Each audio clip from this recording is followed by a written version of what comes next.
since his Paranormal Activity became the most profitable film of all times, please welcome prolific producer Jason Blum.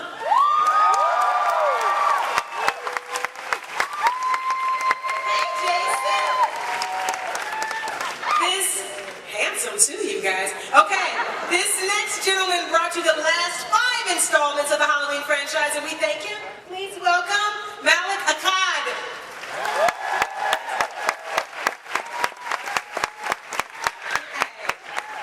So handsome.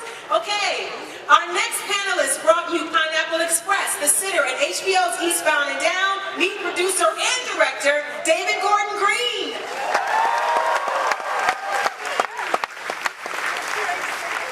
I think you're here, David. I think I did my names backwards. You're right here. Yes.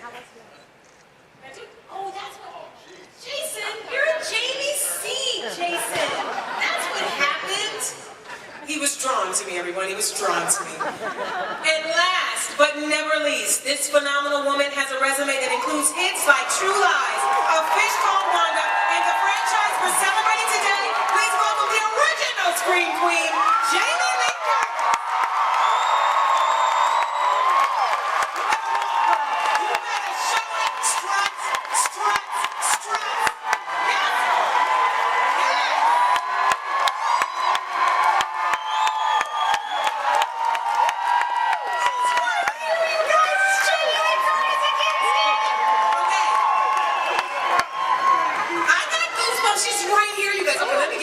Together. Let me be professional. Hi, Jamie. How are you?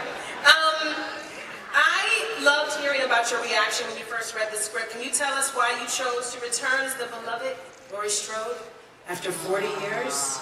Well, you know, Laurie Strode was 17 years old when she was brutally attacked by Michael Myers. Yes. A random act of violence that stayed with her entire life.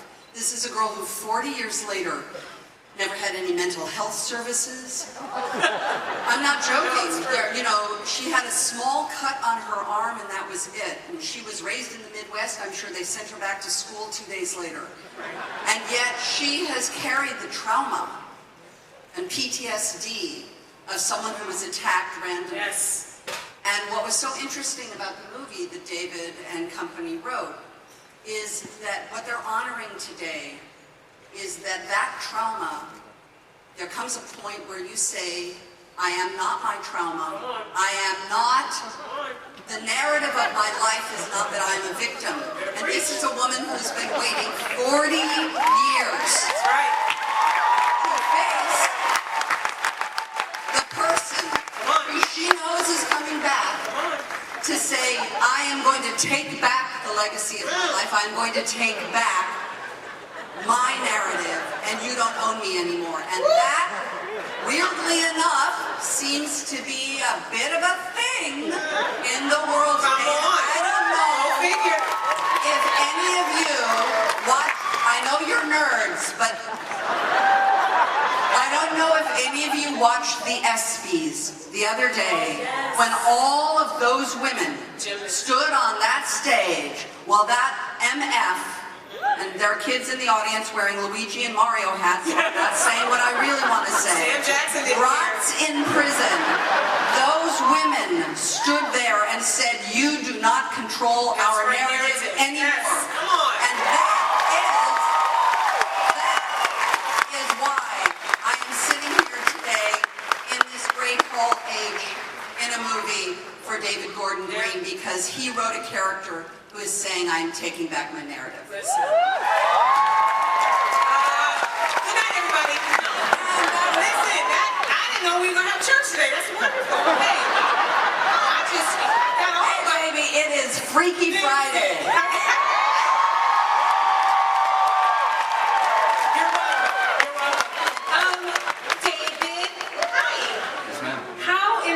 Nervous were you to pitch the idea for this film to the master himself, John Carpenter? Tell me everything about that. I was very, very nervous. My own childhood trauma was at a 7th grade sleepover party when some jerk played the movie Halloween. And I got so scared I called my mom to come get me. So that I was trying to face my demons. So we came up with the idea. I got a nice email from Jason saying, what do you think about the Halloween franchise? Of course, it's a formidable horror film. I'm a huge movie nut, and that became, in my youth, in cinematic education, the pinnacle of horror. So, taking this idea with Danny McBride and Jeff Bradley, my co-writers that I went to film school with, they lived down the hall from me in the dormitories in North Carolina, and it was just a dream come true. So we're going to meet him one morning with Jason, and we go over to his house, and he opens the door and says, "What's your story?" So for me, it was incredible. We sit down, and there's like Starman posters on the wall, and literally I'm freaking out of this environment. We tell him the story, give him our pitch. He has a few questions. We have a few questions about of what he thinks, because we want to run some ideas by him. It was really important to us that he be involved, that we write a great role for a great actress, and that we bring John into the game and be a part of the creative conversation. That was just really important to me. In the middle of the pitch, his phone goes off, and it's the iconic theme from Halloween is his ringer. And I was playing it pretty cool until that happened, and then I lost it. But so it was really fun. We had a great conversation, and and he said, "Okay, I'm in." He was nodding. He's like, "I like the idea." And then we said, "But we also want you to do the music."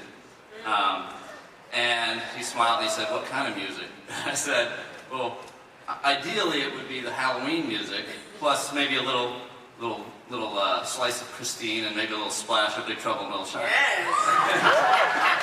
And he got a kick out of that. We hugged it out a little bit and said, "Let's go make a movie." Love that. Thank you for sharing. Malik, hi. Hi. Your company, Trancas, has, I hope I said that right. I said that right. Trancas. I was so close, you guys. I was in the back. Trancas. Okay. Can't do everything right. Has produced the Halloween franchise from its inception. What did your family see in Michael Myers all those years ago, and why do you think it still resonates and terrifies all of us? Wow, I just want to say I'm geeking out so hard. The first and last time I was at San Diego Comic-Con was 1976. What? I was 7 years old, and there was about 300 people, so it's grown a bit. And now, Grown a little bit. 8,000 friends. And to think that 42 years later, I would be on this stage with these three amazing filmmakers presenting a film that I'm so excited about, and the fans are going to absolutely go crazy over, is just surreal. Yeah. So happy Halloween, San Diego. Yes. But to answer your question, I mean, anybody's guess is as good as mine. Michael Myers, because it's that face, Yeah. and you can sort of put anything of your worst imagination Into into right. that blank canvas. It's and maybe that's over intellectualizing. So I'll say he is just the coolest and the baddest and the most terrifying killer in Hollywood cinema. Yeah, I agree. Jason? Hello. This is Laurie's big, possibly final confrontation. Never with say Michael final. Myers. Never Never say but final. I just possibly. tried to do the mind I did. You meld. see, I tried to do the little Jedi mind trick. I was like, okay. So this film could essentially reset the entire series. How freeing is that for you as a producer? That was really more, I loved Halloween, and Yeah. I was really excited to do the next version of Halloween, Yeah. but I had really no idea what that was. And I approached David, and David kind of came up with this idea of giving a nod to the other movies, but Yeah. really taking what happened in the first movie, which is the best The movie, best. and jumping off and saying what would happen 40 years later. That was really an idea that David and Danny came up with. And my involvement was, I told them I loved it. I love that answer. Jamie, Laurie is a very different woman now than people might assume. Tell me about where we find her and what she's been through since that fateful night. Okay, I have one thing to comment Yes, on get in about there, what girl. Malik was Get talking in about. there. Well, no, I'm listening. Do it. Part of the job of an actress Is is to to listen, not just take pictures of yourselves. It's true. Lesson in that. There's nothing wrong with that. She said I just take pictures. I actually think what's terrifying is random acts of violence. And I think what made Michael Myers so terrifying was its randomness. Right. Here he was, this terrifying physical creature in this enigmatic mask. but it's the randomness. It was a small town, this beautiful life of these young girls talking about boys, Yeah. dreaming, just like all of our, we hope, the childhood of our children have. Right. And then you introduce this terrifying thing. And I think you can't, there's nothing scarier than caring about a character and introducing a terrifying element, and that's what makes these movies so terrifying and great. Who we meet, Laurie Strode, so it's 40 years later. Laurie, as I said, had no real support, had no real help, and PTSD is real, people. And trauma is real, and the effects of PTSD and trauma on human beings is profound. Yeah. And I think she did the thing that most people do. They drink too much, they bang into people, they try to do relationships. Laurie obviously had a child. That child was taken from her, because can you imagine Laurie Strode on the first day of first grade as a parent? Right. At the parent-teacher conference? Terrifying. When she raises her hand and the teacher, Miss Smith, says, yes. Hi, what's your exit strategy? Right. I'm sorry, what is your exit strategy? What happens when Michael, Right. This is clearly a woman who was dogmatic about her belief that Michael Myers would come back. So who we meet is a woman who's had her child taken from her, and she lives in complete isolation, basically, waiting for him to come back, because she knows he's going to. That's not a life. Okay. David, would you have something for us?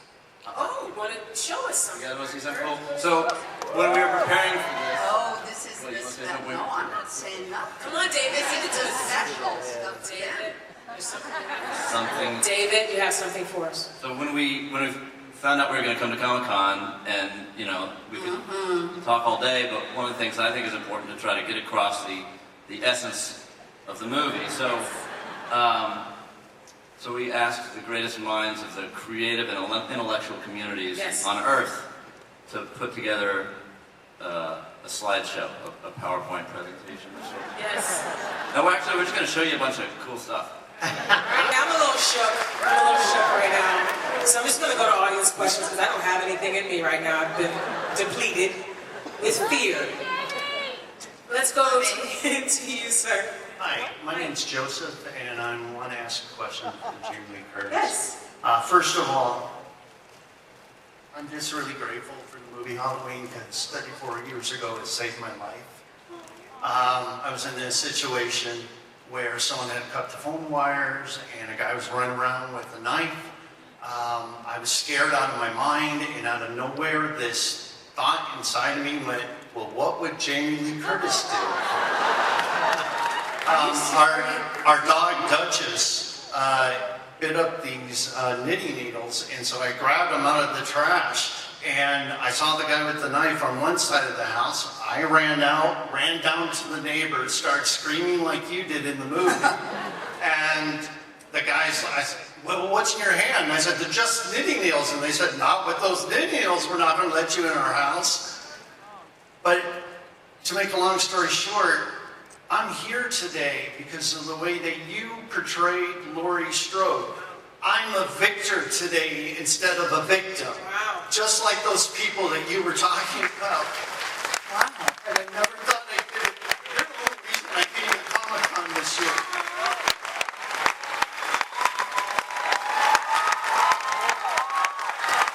Sir, come on, sir. Come around. Come around. Come around. Come around. She's coming to you. That's amazing. That's amazing.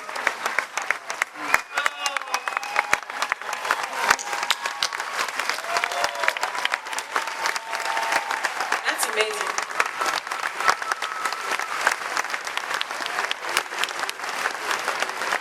That's beautiful.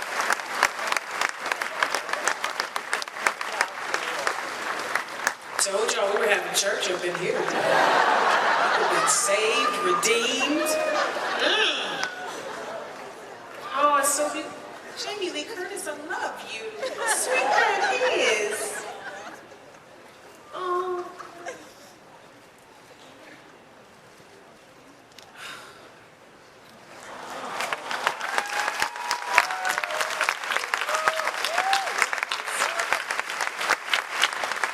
Now, doing selfies. Listen, sometimes selfies heal too. So just know that. That was beautiful. We can line up the next questioner because I know we got a couple, get a couple more in, but I'm so happy we were all here to see that beautiful moment. Hi there. Hi. It's a hard act to follow. That's a hard, listen, you better come with something. Listen, your baby was born on Halloween, something. Give us something. What you got? Nothing really. What's your question? What's So, your question? I just have a question for you, David. I know you're a fantastic comedy director. I just want to know what elements of comedy you're bringing to Halloween, if any.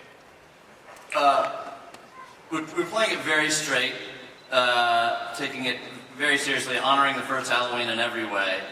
But there's some tension breakers in there. Yeah, you're trying to play within the reality of it, and there's not jokes and there's not set up payoff kind of things, but there's some funny characters you'll be around on Halloween night. Awesome. Hello. Hey, my question's for Jamie. Okay. After 40 years, how easy was it to transition back into the role of Laurie? Where are you from? Scotland? Yes. You've come a long way. Welcome.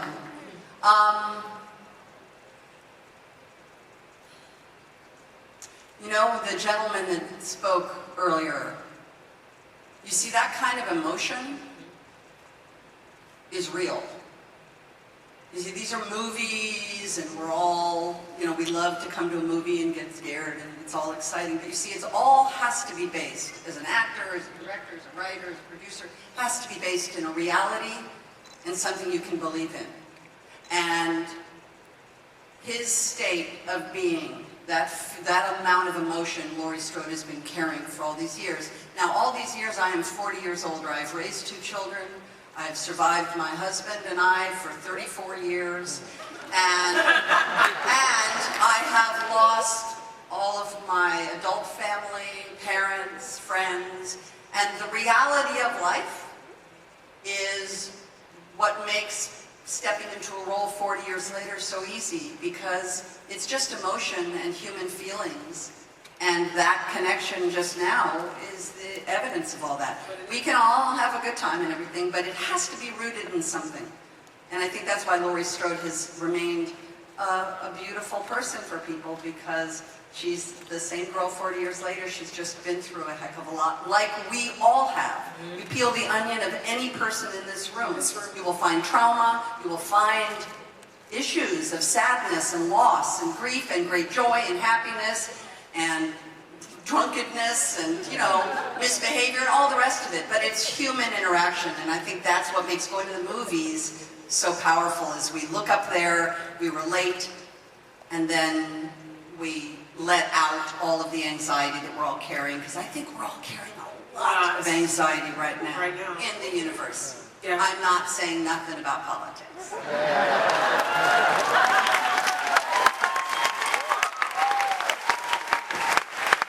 Was a double drop the mic moment, courtesy of Jamie Lee Curtis.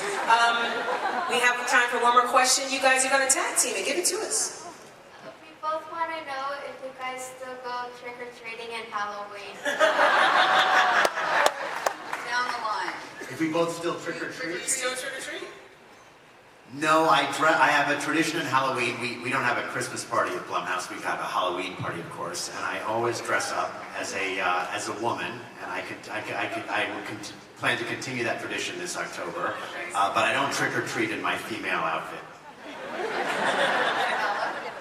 Yes, of course. Definitely tricks and treats, and every Halloween for sure. Yeah, me too. I trick or treat. I like the Reese's peanut butter cups. I don't. Because I am my own Halloween costume. You are. And I can just be home and be with myself. Nobody comes where I live. Nobody comes. I put candy out. I'm a really good person. I put balls of candy out. No one ever comes. So I just look in the mirror, smile, play the theme song, watch the movie. And I will tell you, It's Halloween every day for you, Jim. Say what now? I will tell you, since we're about to leave, Halloween is the greatest job, character. Laurie Strode is the greatest part I will ever get to play. And the idea that as I am kissing 60 years old, that when I was 19 years old, on the streets of Los Angeles and Pasadena, we made this little movie with Mustafa Akkad, Malik's father. And now, 40 years later, we're at Comic-Con announcing a new movie in 2018. It is mind-blowing, and I am privileged.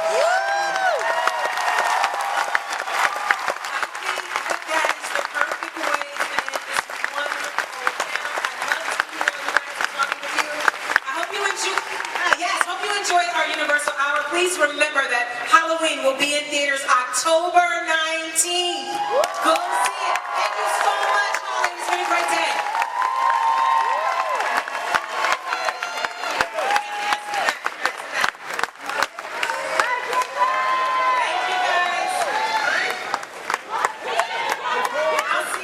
Ladies and gentlemen, let's hear it once again for the cast and creative team and our actress, Ms. Jamie Lee Curtis, for Halloween. Once again, our special guest, host moderator, Miss Yvette Nicole Brown.